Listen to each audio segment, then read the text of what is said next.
that creates conflicts is a perversion instead of is what the rule is supposed to do, namely to help us avoid conflicts. Only private or exclusive property makes it possible that all otherwise unavoidable conflicts can be avoided. A norm that would generate conflict, that creates conflicts, is contrary to the very purpose of a norm or a rule.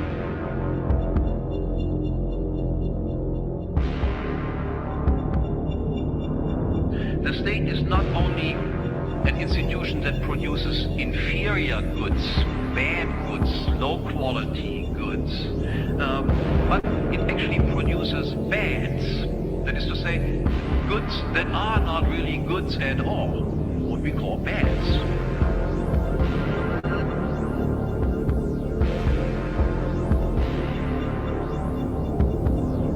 The state is an agency that exercises a territorial monopoly of ultimate decision making. If you can decide who is right and wrong in every case, even in cases involving yourself, then you will provoke and cause conflicts. And then, of course, decide these conflicts in your own favor.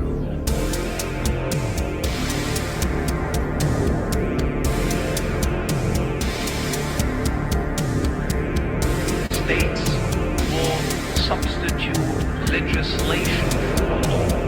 They make the law. They make laws and say, it is all right if I hit you on the head sometimes. The norm that creates conflicts is a perversion. If you can decide who is right and wrong in every case, even in cases involving yourself, then you will provoke and cause conflicts.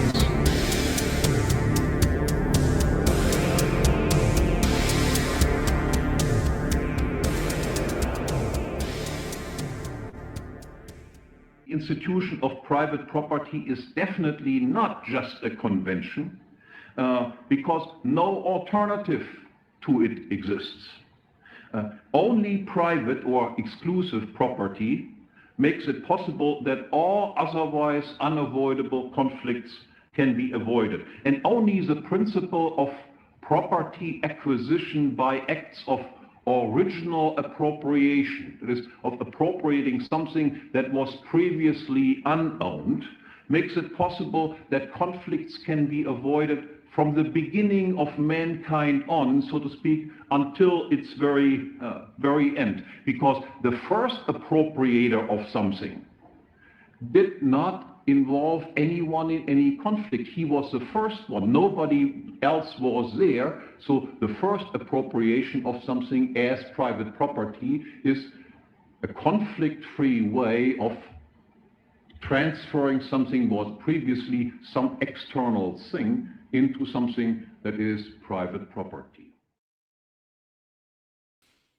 Hey, what's up, guys? Welcome to the No Way Jose podcast. We are on part 18 of a live reading of Democracy, the God That Failed, with our guest Toad, my co-host on the Tower Gang. Before we get into it, I do want to take a moment to pay the bills and to remind you guys that today's episode is brought to you by our friends over at NWJ Shave Co. If you're tired of that razor burn, the irritation, those ingrown hairs that come from those multi-blade cartridges, this is the way to go. Step up your shaving experience. NWJ is the way to go. NWJShaveCo.com. Use Jose at checkout. It'll get you 10% off an additional, extremely affordable product. I mean, it's better in basically every single way. It gives you a smoother shave. It's much better for your skin. You're dragging one blade across your face as opposed to multiple. It's a lot cheaper. It's $75 for the first year, and in that first year, it comes with the handle that you see and 100 blades. After that, you're just paying for blades, and like I said, you're also getting that 10% off if you let them know that I sent you. And as if all that wasn't enough, this is a company that doesn't hate your guts. This is a COVID mandate refusing company. This company was reborn out of refusing the COVID mandate. So with that, let them know I sent you. NWJShaveCo.com. Jose at checkout. You will not regret it. And with that, let's get Toad in here and get into it. What's up, brother? What's up, Are man? you ready to finish, do our final bit of coverage of the chapter in which we compare and contrast conservatism with libertarianism, or at least Hoppe's version of what he considers libertarianism, which me and you would tend to agree on? I'm ready to finish, baby. I think we're going to get to the infamous line in this section that everybody loves to... They either love to love it or love to hate it. I think that's coming up in this section, if I'm Kind not of like mistaken. you, Toad. Yeah. Yeah. All right. Well, I guess not much more ado. We can go ahead and get into it. I'll start. What page are we at again? We are on page 207. It's 207, starting off all right. super easy. Section 5, yeah, with a giant footnote. Chapter 10 still on conservatism and libertarianism, yeah. Yep. This All right. intellectual combination could hardly end happily. Private property capitalists and egalitarian multiculturalism are as unlikely a combination as socialism and cultural conservatism. And in trying to combine what cannot be combined, much of the modern libertarian movement actually contributed to the further erosion of private property rights, just as much as contemporary conservatism contributed to the erosion of families and traditional morals. What the countercultural libertarians failed to recognize, and what true libertarians cannot emphasize enough, is that the restoration of private property rights and laissez-faire economics implies a sharp and drastic increase in social discrimination, in quotes, and will swiftly eliminate most, if not all, of the multicultural egalitarian lifestyle experiments so close to the heart of left libertarians. In other words, libertarians must be radical and uncompromising conservatives. So Yeah. that's quite the paragraph there. Any thoughts there, Toad? It's one of the best paragraphs in the book. And on the previous episode that we were doing previously in this chapter, he was already starting to talk about how modern libertarianism is essentially, like, it's basically attracted all of these people who are essentially leftists, which we know they're all these left libertarians, and they're the woke aspect of this, everybody coming in, and now he's basically just totally crushing them. They're in this anti-establishment as opposed to being pro-private property or something along those lines. It's this vague idea of being against the against the man, and so because of that, it's not a well-defined. And this is why you end up with some comedy gobbledygook that he's kind of alluding to. It's still more that, like, I mean, I think, partially they just don't really understand what's going on. And I guess they just don't understand that their ideas really, as he's pointing out here, conflict with the ideas of liberty, which is also something that late Rothbard pointed out in Egalitarianism as a Revolt Against Nature, which is one of the best libertarian works that is out there, which essentially makes the same points that Hoppe is making right here, which is that egalitarianism is actually in direct conflict with the ideas of liberty, and for a bunch of reasons. One of the things Hoppe has already pointed out in this book, like a while ago, way back in the book, where he was talking about how if you have like clashing cultures all in one place, they're going to be like having a cultural battle, essentially fighting over like what is the dominant culture, and that does not lead to more liberty. And he's kind of pointing at that again, but also like in my view, and I think this is more of the Rothbardian kind of point here, but I think Hoppe would probably be agreeing with that as well right here, is that egalitarianism essentially means that you are having to consider everybody to be equal, which they are not. Humans are not equal. And if you want to try to make them equal, and this is what the left loves to do, they love to push egalitarianism all the time because the people in power, they know that's going to give them essentially power forever, because it's like, oh, we need to make these people equal. Well, to do that, you need to have force constantly, and you can never actually do that because, as I said, humans are all different. Everybody has different skill sets. Everybody's different. So if you get what I'm getting at here, and I mean, it's going to be a violation of property if you try to enforce that. And I think that's pretty much the point that he's making here. Yeah. All right, I'll continue on with reading. I don't have much more to add to that.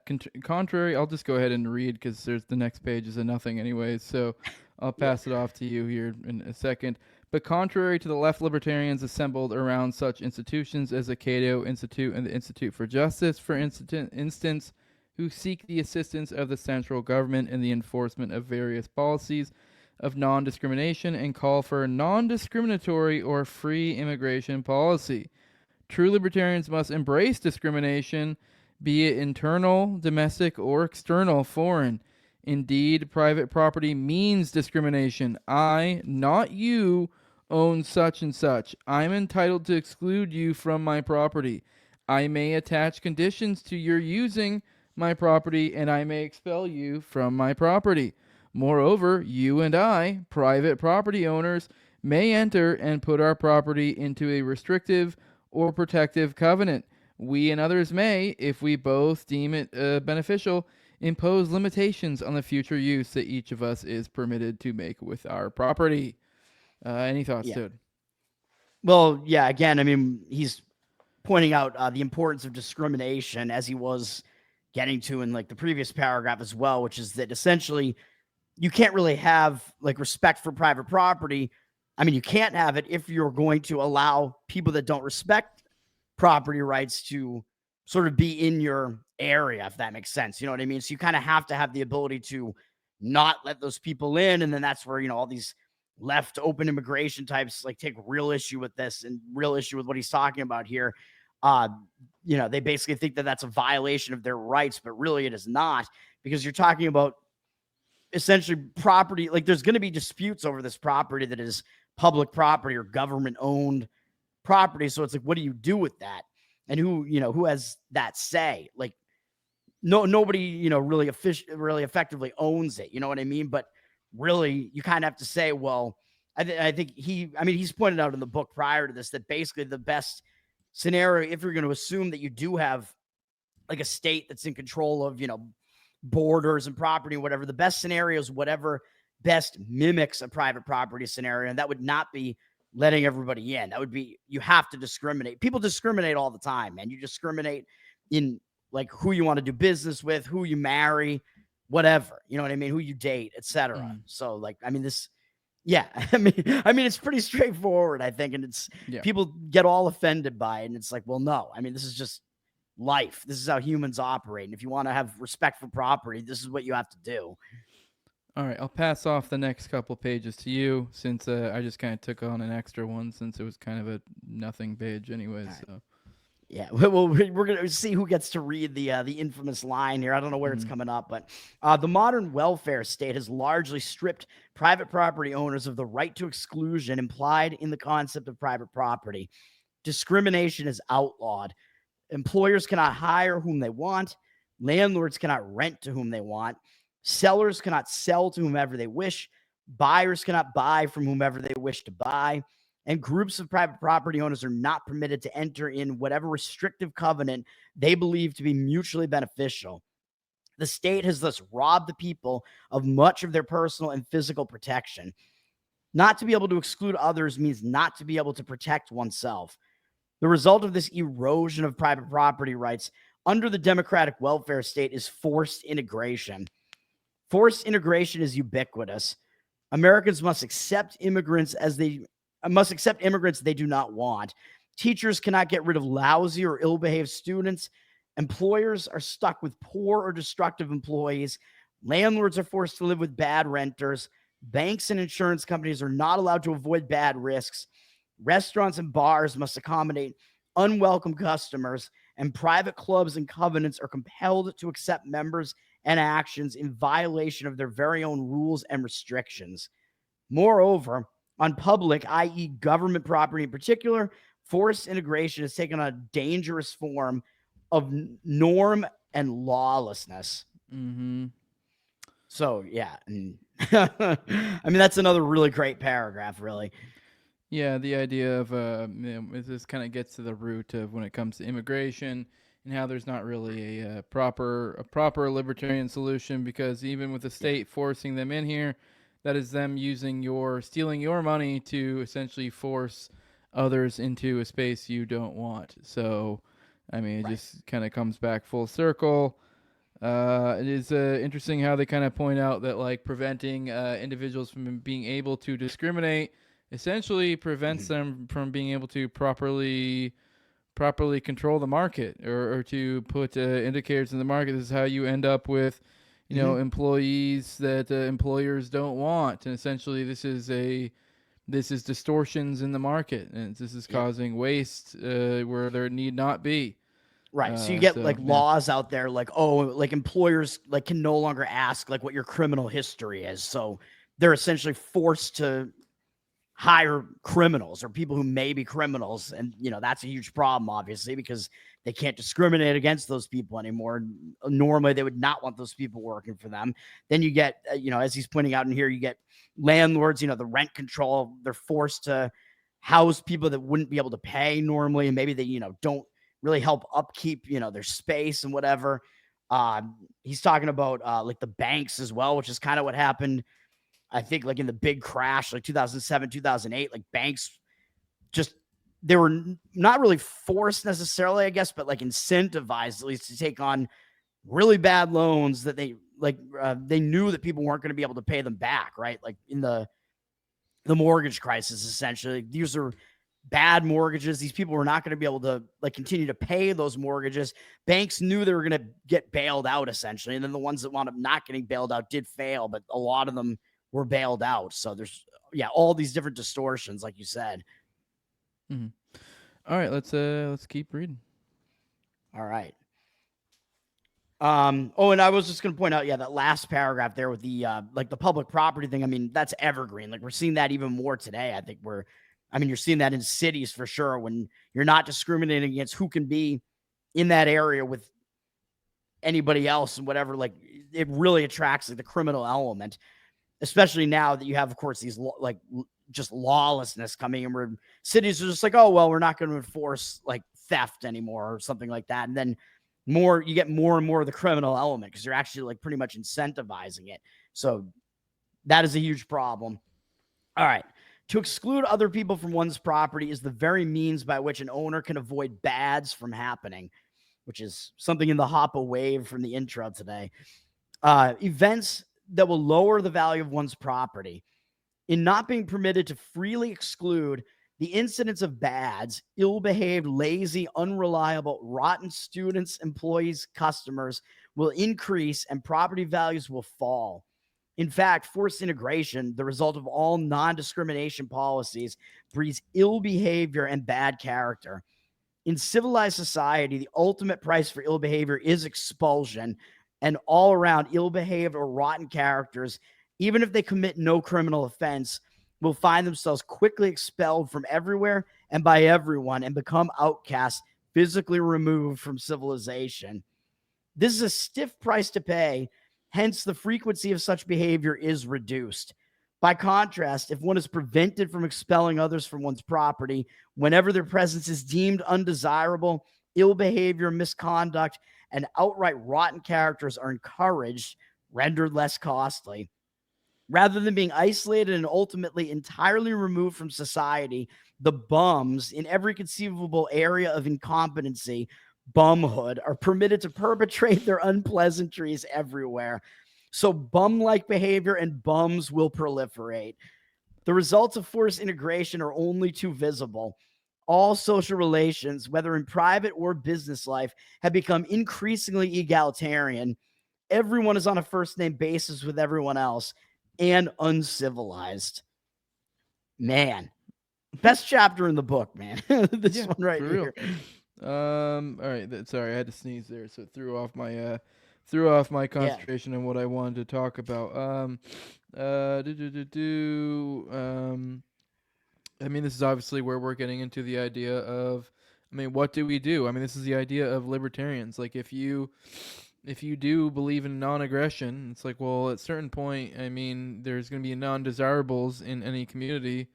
What the fuck do you do with them? Do you, are you saying like, as long as they're not doing any aggression, but like if they're watching porn on the out on the projector, outside, it's kind of like, I don't know. That's not really any way that I think like civilized people should be living. I don't know. People have kids and stuff. Probably shouldn't be just, but hey, they're not hurting anybody. It's it's the idea of like, well, maybe this person you would want to shun.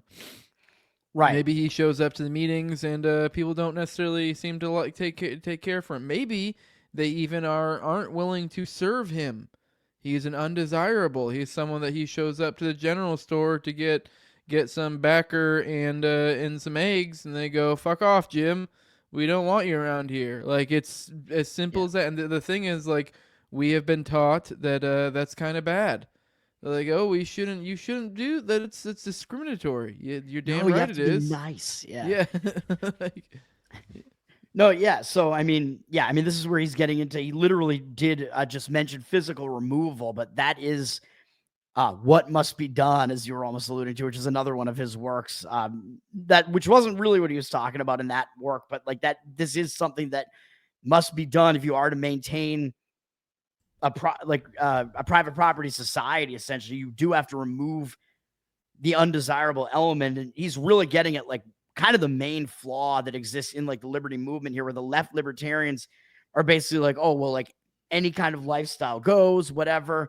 I don't know how to describe it really better than that, but like basically like you have to like allow any of this undesirable behavior to exist like in essentially your neighborhood, uh just because it's like technically not aggression or whatever. So like you have this libertarian framework, and yeah, that's good. I mean, that tells you like what is an actual property rights violation. But then the other thing is that on top of that, you do need to have this system of like, well, like we just don't want to associate with these people. I mean, that's freedom of association. I mean, you do have to be able to do that. So that's where, these like left libertarians really fall short on that aspect of it, if that makes sense. mhm. All right, let's keep it popping. All right. In distinct contrast, a society in which the right to exclusion is fully restored to owners of private property would be profoundly unegalitarian, intolerant, and discriminatory. There would be little or no tolerance and open-mindedness, so dear to left libertarians. Instead, one would be on the right path toward restoring the freedom of association and exclusion implied in the institution of private property. If only towns and villages could and would do what they did as a matter of course until well into the 19th century in Europe and the United States. There would be signs regarding entrance requirements to the town, and once in town, requirements for entering specific pieces of property. For example, no beggars, bums, or homeless, but also no homosexuals, drug users, Jews, Muslims, Germans, or Zulus. And those who did not meet those entrance requirements would be kicked out as trespassers. Almost instantly, cultural and moral normalcy would reassert itself. 100%. And this kind of comes back to you had to kind of re-envision. He's reinforced it a few times through the course of this reading, the idea of bads and goods, and this idea is, I know a lot of people hear that and they go, and they think, oh, that's discriminatory. Oh, they want to discriminate for homosexuality or whatever. But like, all right, like if we're talking about this idea of like putting out bads and goods into the world, if you, as an individual who has attained a resource in a just way, in a just manner, you have a thing, and there is someone out there in the world that you decide you don't want to give them the thing, and you are forced via coercion to give them a thing, there is a aberration in the market. There is a bad that has happened. This is something that you didn't want. A bad has entered this equation. You may not agree that it was very nice of the person to want it, but you've essentially the old bromide of two wrongs making a right type deal. And even then, I would say, even by this standard, technically these are different wrongs. Like being a racism isn't even come to the level of a property rights violation. We could say that was not very nice. Maybe it's not the greatest thing, but either way, the idea is that like, oh, we're going to throw in an actual violence into the scenario, and it's going to somehow, no, you're going to actually literally make the situation worse. So like you're literally adding bad. I know it sounds super dumb and super simple, but this is why it's useful when you hear Hoppe says like, oh, this is a bad or a good, in speaking in economic terms, or applying this to values or like things that you want. I think it makes sense. Yeah. It makes sense. I don't know. I was going to comment on something I had in my mind. I don't even really remember exactly what I was going to say at this point, but yeah, I mean, it's basically like, I mean, I guess the one thing I had in mind was that you're pretty much like, it's like pounded into your head basically by, you know, just, I don't know if it's corporate media, if it's, you know, government schools, whatever the case may be. It's like tolerance, like you must be tolerant. And that's like basically what you get from the left libertarians all the time. Like tolerance is a virtue, but really it is not. Like you don't have to tolerate something that you don't like. I mean, that's ridiculous. That goes against like everything that you stand for, like as a person. It goes against like how humans operate. It makes no sense. Yeah. So yeah, and then of I course, mean, if you're being forced to interact with something that you feel a revulsion or or revile or don't like it or what for whatever reason don't want it, it's I don't know, the idea that it's on anyone else to force you to do so. You're only making the situation worse. So the idea that you're going to force the big bad racist, you're going to force him to service the black guy and say, oh, I see the error in my ways. You know what? Not all black people are bad. No, that's not how that works. You just piss him off deep down inside. He's grumbling on the inside. Oh, I hate that I gotta give this fucking black dude gotta give him bread or whatever. I fucking hate this shit. Like, it breeds contempt. It doesn't help anything. It puts out bad into the world. You are creating a negative you're creating negative value. You are putting negative value into the world. That's why it's as silly as it is, a bad or a good, negative value. So, yeah, that has to go somewhere. That bad ends up somewhere. And if you extrapolate this, further, a bunch of people you're putting on limits, even if it is because, they can't have thought crimes, they can't be racist. So you're building up bads into the system, and it finds places to go. So, yeah, but, like my Yay ukulele cover, baby. Yeah. All right, let's keep on reading.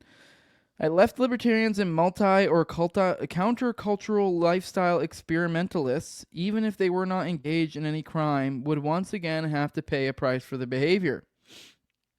If they continue with their behavior or lifestyle, they would be barred from civilized society and live physically separate from it in ghettos or on the fringe of society, and many positions or professions would be unattainable to them.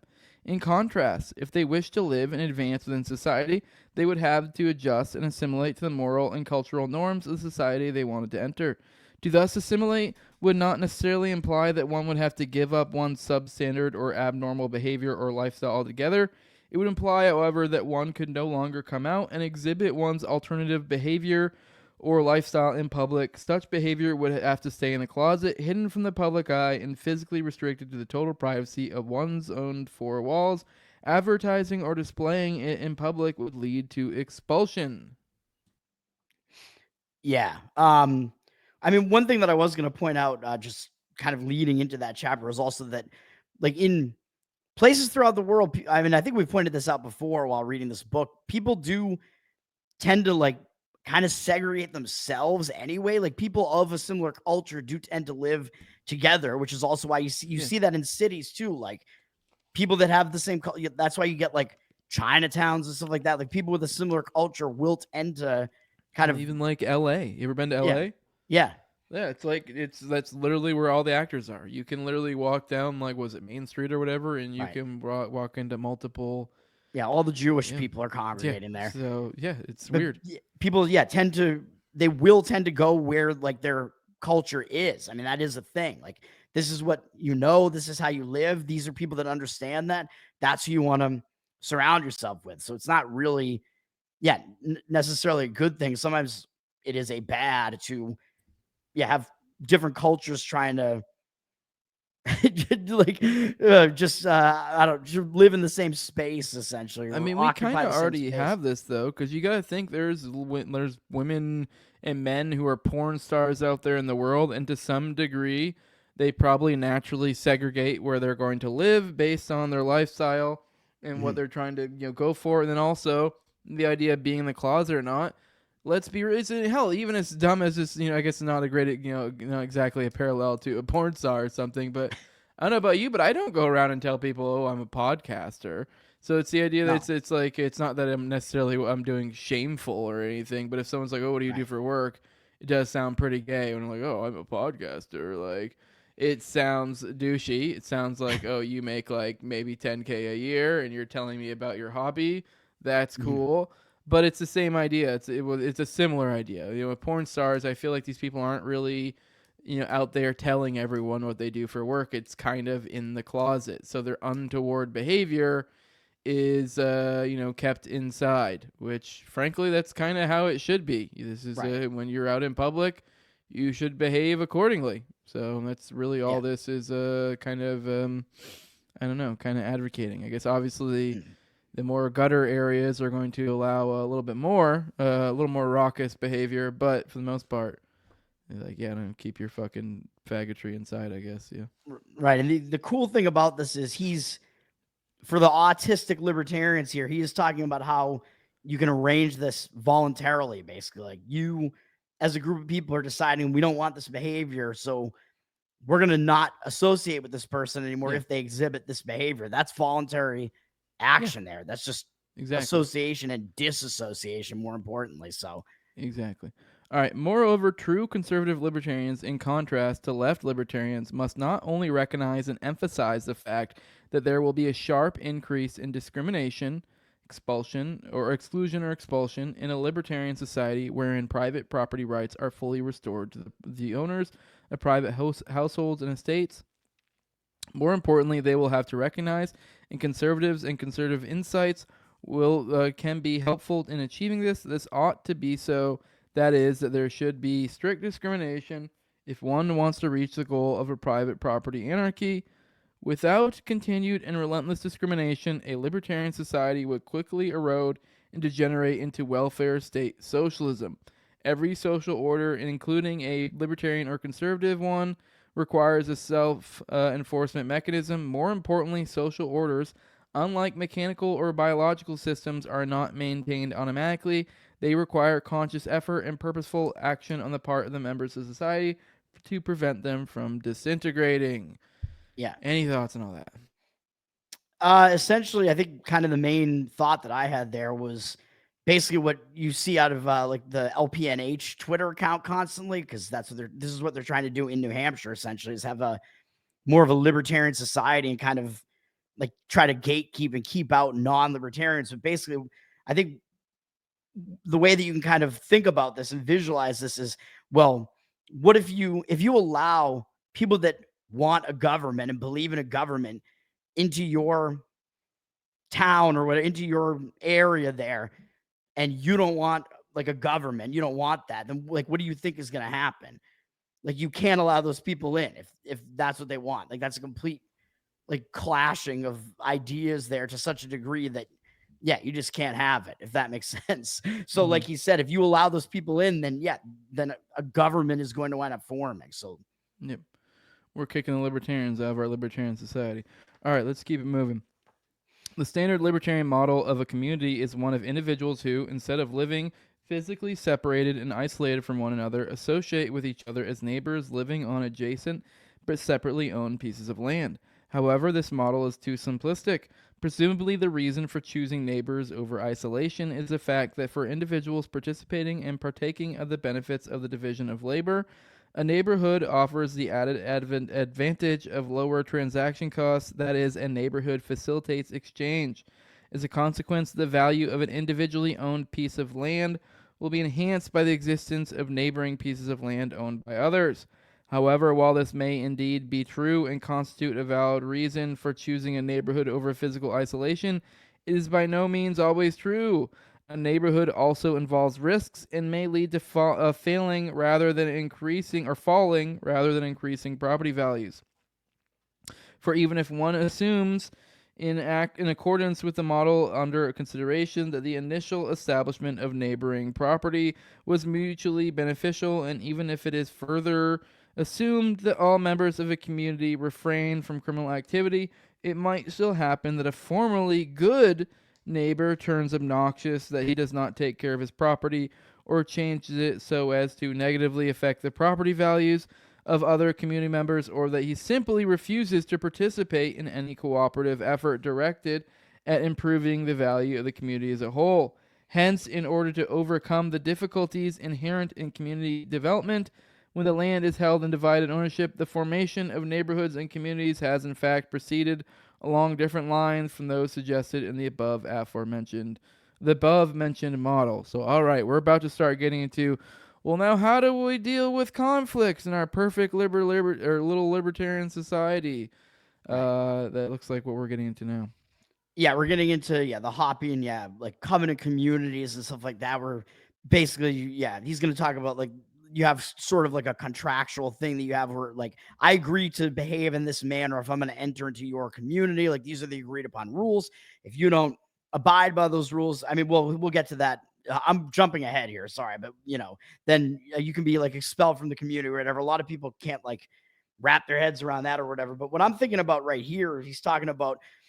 There are, of course, benefits to having neighbors because, like, some people might fall on hard times or whatever. So, like, I mean, that's kind of, you want the people that you trust the most, closest to you, essentially, like family, neighbors, whatever. You want to make sure those people are, like, good people that you trust, and then you could actually help each other out. They're all this vectors guy, of exchange as well, yeah. So. Right, and you could trade with those people. Like, oh, like I know so and so up the street here, like has like chickens and whatever, and I can buy eggs from him. You know what I mean? Like just whatever, like something like that. That's getting it. Like the agorist will like that one. You'll like that one because you're an agorist. But this is making me think there was this case. I don't know how long ago it was. It was pretty recent, I think, where there was this dude in some like neighborhood, and he was causing all these problems in this neighborhood, and they like. Just because of the laws, I don't remember what state this was in, but they just couldn't get rid of this dude. And he was like drunk, obnoxious, just like being an asshole to all the neighbors or whatever. And then eventually, like he had actually, I think, threatened one of the neighbors because the neighbor had like called the police on him a few times or whatever. And he knew it was him. And then eventually that particular neighbor who was the good guy in this scenario caught the crazy guy on his property with like his cameras or whatever. He was there and he had like a wife and a daughter at home as well. And the guy actually had a lighter and was trying to light the guy's house on fire. So the guy came out and he shot him and killed him. And it's like this huge deal. And there are people on like both sides of this. And I think it's like a clear case of this guy defending his property against this guy that was causing all these huge problems in the neighborhood for so long. And it's like, well, why couldn't you have just like kicked the guy out, not let him in the first place? Or as soon as he was exhibiting that behavior, no, fuck you. You can't live here. You know what I mean? Yep. So that's kind of that's where my mind went there. Like you can have guys, like people that are going to be problems like that. You have to have the ability to expel certain people. We're going to get into basically HOA type models where we have, certain agreements ahead of time. But let's go ahead and get into the next portion. This is on to you now, pal. The dreaded HOAs. Yeah. Where are we? Where do we just leave off there? 214. The first full beginning of the first full paragraph there. Yes.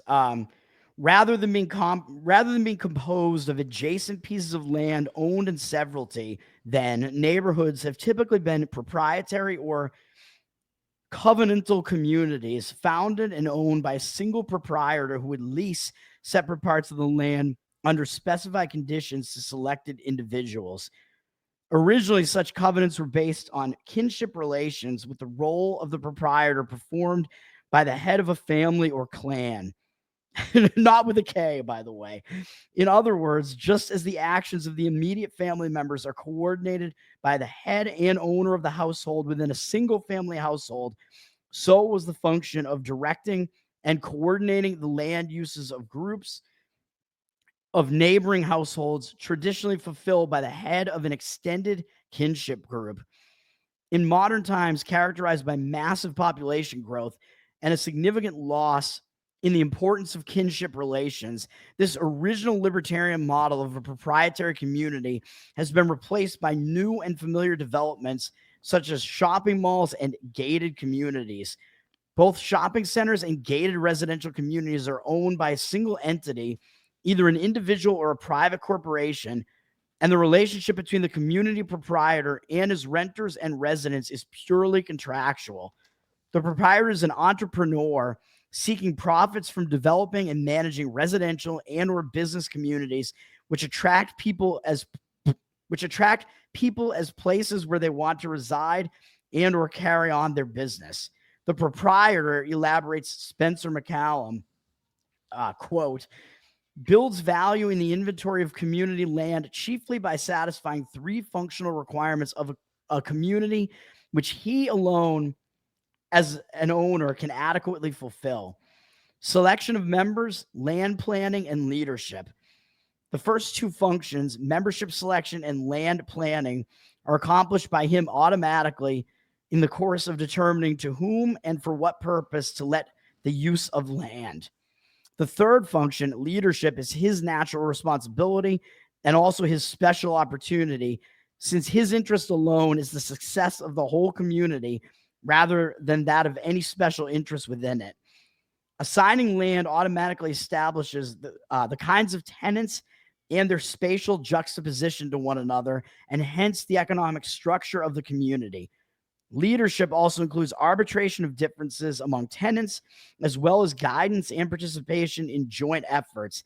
Indeed, in a fundamental sense, the security of the community is a part of the owner's real estate function.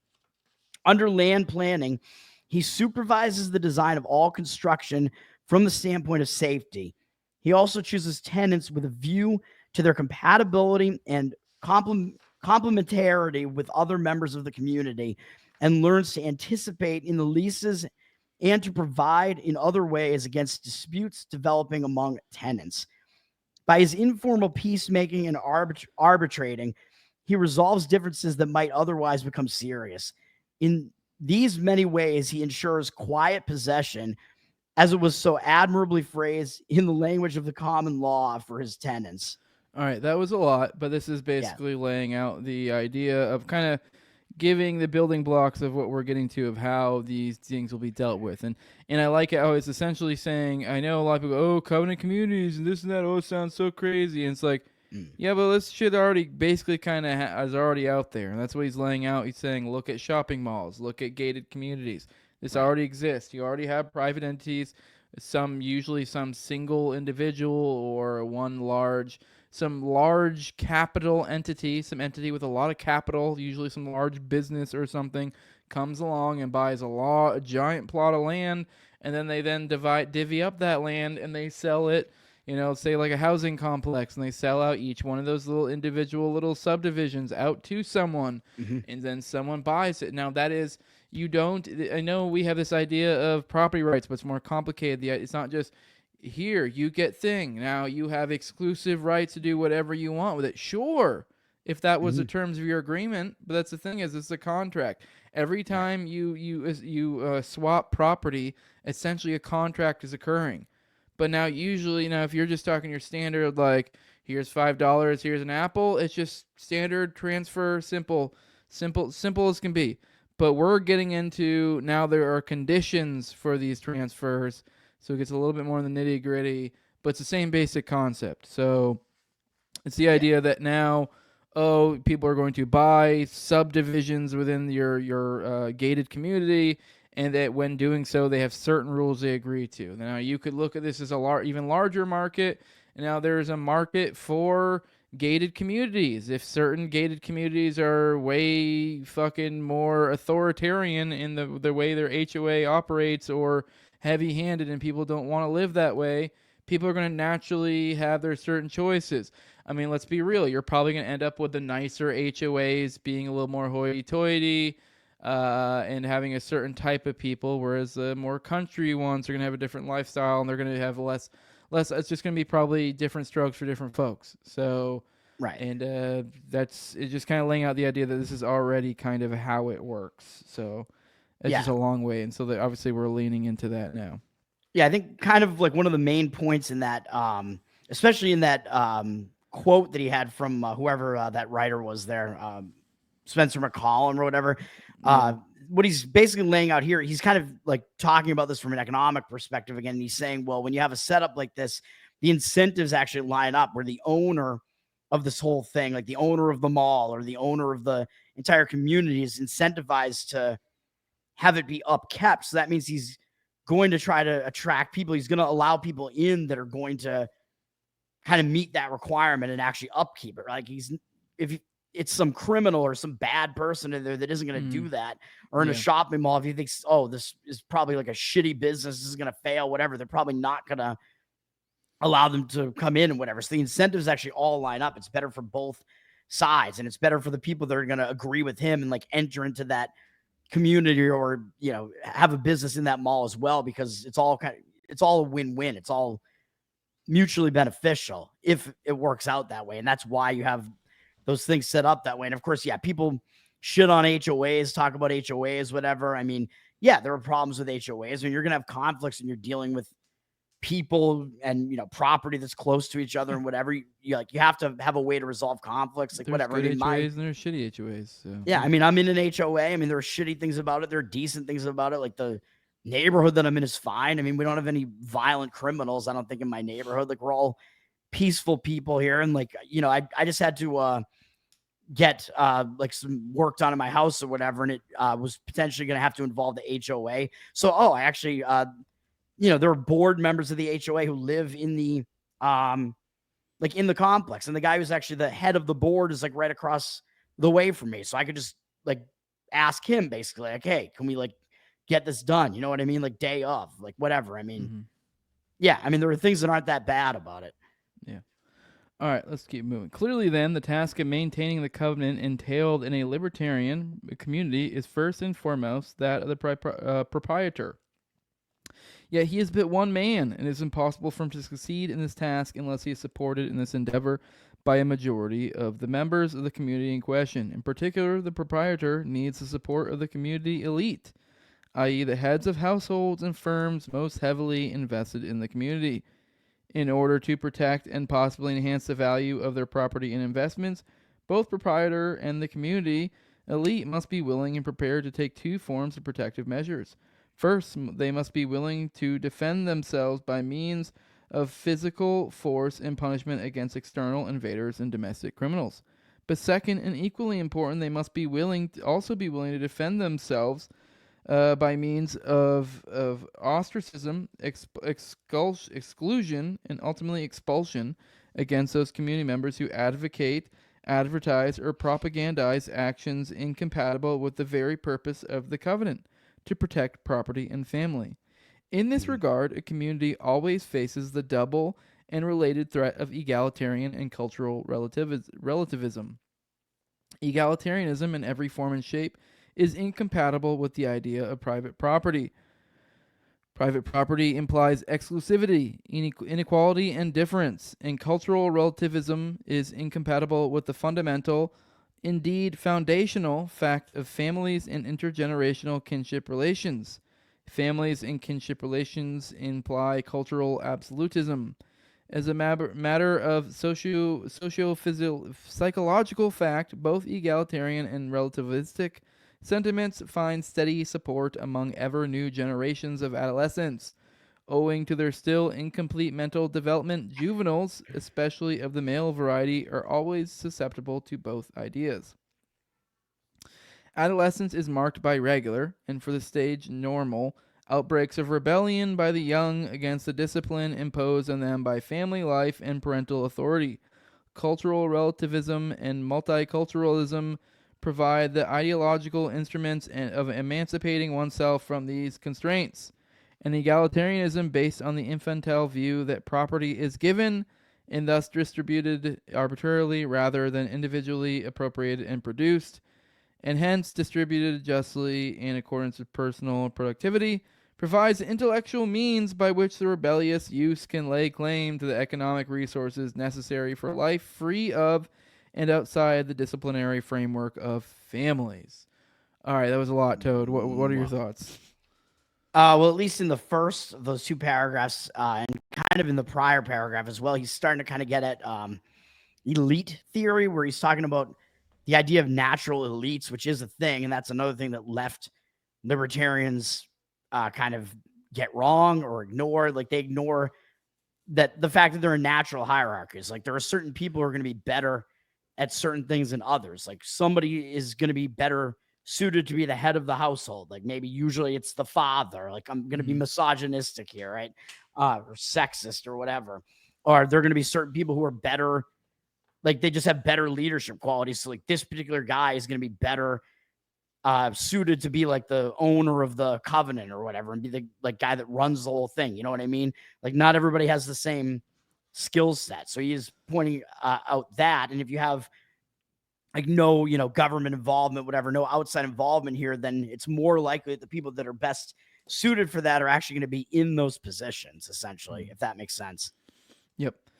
All right. The enforcement of a covenant is largely a matter of prudence, of course. How and when to react and what protective measures to take requires judgment on the part of the members of the community, and especially the proprietor and the community elite. Thus, for instance, so long as the threat of moral relativism and egalitarianism is restricted to a small proportion of juveniles and young adults for only a brief period in life, till they settle back into family-constrained adulthood, it may well be sufficient to do nothing at all. The proponents of cultural relativism and egalitarianism would represent little more than temporary embarrassments or irritations, and punishment in the form of ostracism can be quite mild and lenient. A small dose of ridicule and contempt may be all that is needed to contain the relativistic and egalitarian threat. The situation is very different, however, and rather more drastic measures might be required once the spirit of moral relativism and egalitarianism has taken a hold among adult members of society, among mothers, fathers, and heads of households and firms. The great spirit of the commie taking over. What do we do? Is it just a spirit of the youth that we let slide over?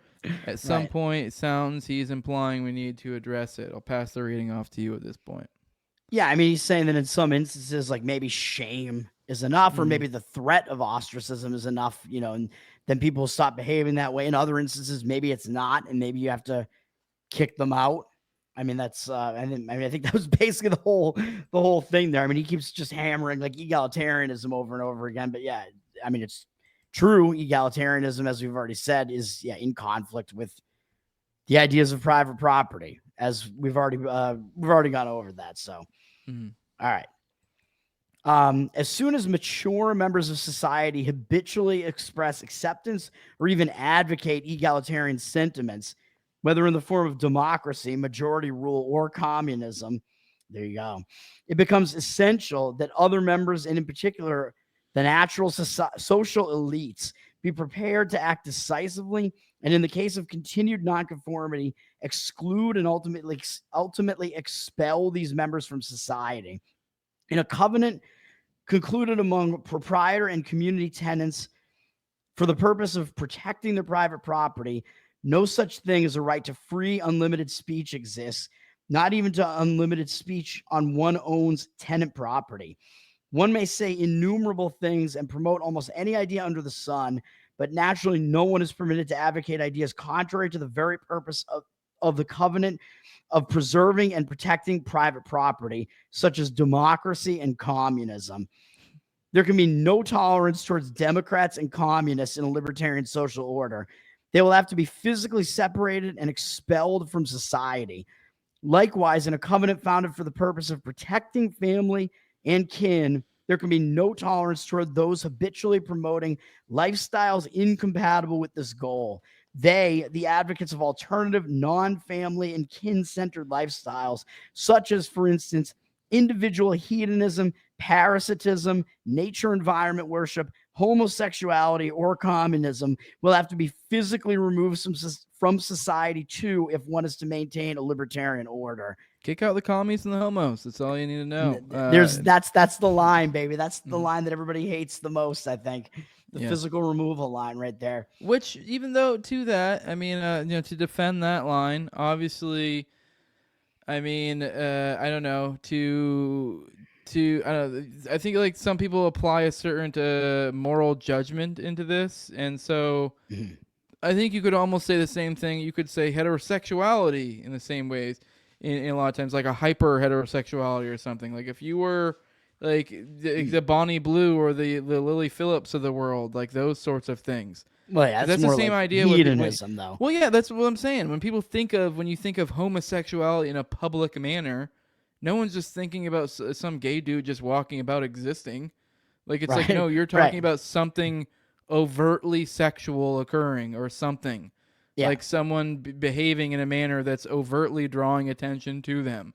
It's no different than I think it should be just as well should be illegal to see some of the public stunts that you saw, like the Phillips and the other chick that have done in public. And it's like, that should not be just all the same that homosexuality, the pride parade, some of the stuff that goes on there. I don't think it's stuff that really should be.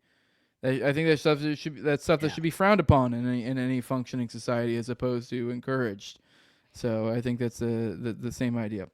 Right. And he's basically saying like that the people who are like the heads of the community or whatever, like the natural elites essentially need to be in that position for a reason, and they need to agree with that and in order to like maintain this order basically, which I mean that I agree. I mean, that is what he's pointing out there. And then he does also kind of hammer democracy again right there, basically equating it with communism again, which is and bear in mind he is also nothing is illibertarian here. This is all physical removal in the sense of, for one, there's the sense of these are pre-made agreements in these covenant communities, and even if for some reason a situation where there isn't a pre-made agreement, there's even just he's already kind of covered just the idea of shunning, and there's all different forms of shunning, and it is just kind of people just get the idea typically. So same idea. But all right, let's go ahead and bring it home. I think we got like 2 paragraphs and we're done. All right. It should be obvious then that and why libertarians must be moral and cultural conservatives of the most uncompromising kind. The current state of moral degeneration, social disintegration, and cultural rot is precisely the result of too much and, above all, erroneous and misconceived tolerance.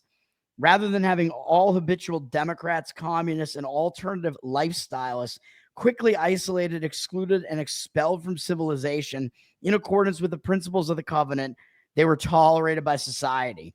Yet this toleration only encouraged and promoted even more egalitarian and relativistic sentiments and attitudes until at last the point was reached where the authority of excluding anyone for anything had effectively evaporated, while the power of the state, as manifested in state-sponsored forced integration policies, had correspondingly grown. You can just go and probably finish off the last paragraph, too. All right. Libertarians, in their attempt to establish a free, natural social order, must strive to regain from the state the right to exclusion inherent in private property. Yet even before they accomplish this, and in order to render such an achievement even possible, libertarians cannot soon enough begin to reassert and exercise, to the extent that the situation still permits them to do so, their right to exclusion in everyday life.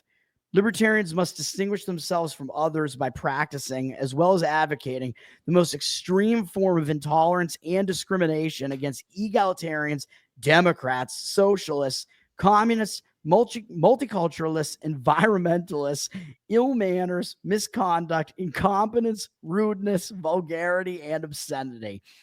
Like true conservatives who will have to disassociate themselves from the false socialist conservatism of the Buchananites and the neoconservatives, true libertarians must visibly and ostentatiously disassociate themselves from the false multi-countercultural